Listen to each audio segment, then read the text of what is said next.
Donc la France est devenue véritablement un centre d'accueil du tiers-monde, en fait, et notamment, aux raisons des 2 tiers et même plus, d'Afrique noire et du Maghreb, et un peu de Turquie.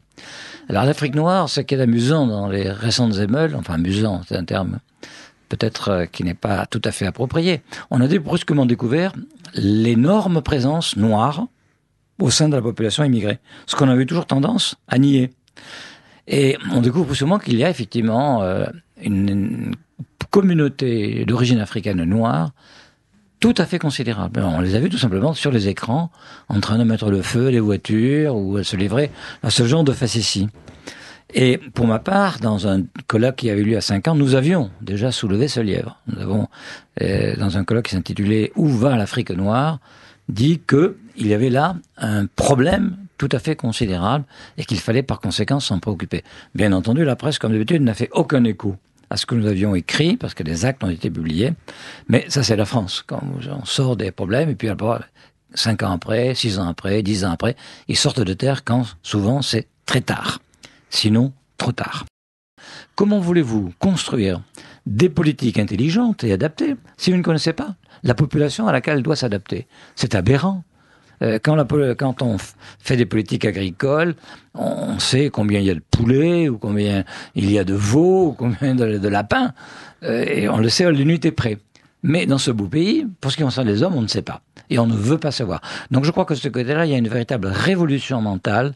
Il faut renverser ces barrières et savoir qui est d'origine africaine ou maghrébine. Ça ne veut pas dire qu'on les respectera moins, ces jeunes ou ces moins jeunes, quelle que soit l'origine, au contraire. Le modèle français est mort. Le modèle anglais est mort. Le modèle néerlandais est mort. Alors il faut inventer quelque chose de nouveau. Oui, parce que comment est-ce que, à travers les siècles, on a intégré des populations étrangères ? Il y a 3 façons. Vous le savez aussi bien que moi. C'est l'école, c'est le travail et le service militaire.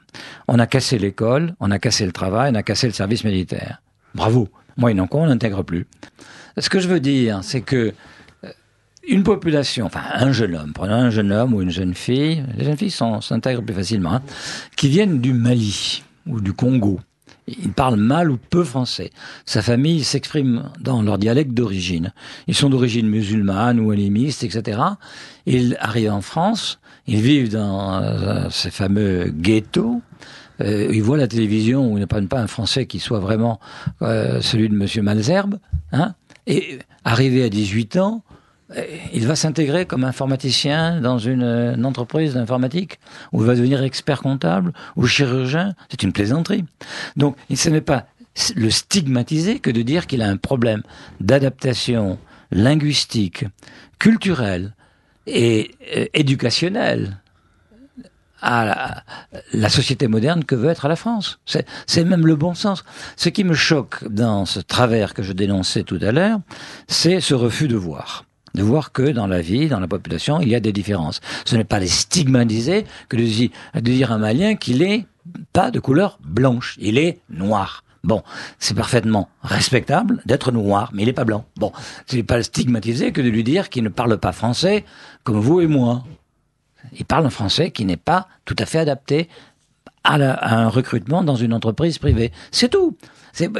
Encore une fois, il y a eu un préjugé qui a été fabriqué par la gauche et l'extrême gauche depuis des années et qui joue à l'encontre de l'intégration et qui joue à l'encontre des immigrés. D'ailleurs, je vous ferai remarquer que les meilleurs parmi les immigrés, les plus évolués, sont les premiers à dénoncer ce travers. Sont les premiers à dire non, c'est pas comme ça qu'il faut s'y prendre. Nous connaissons notre problème, pas vous, messieurs des beaux quartiers ou messieurs de la bien-pensance. Vous voyez ?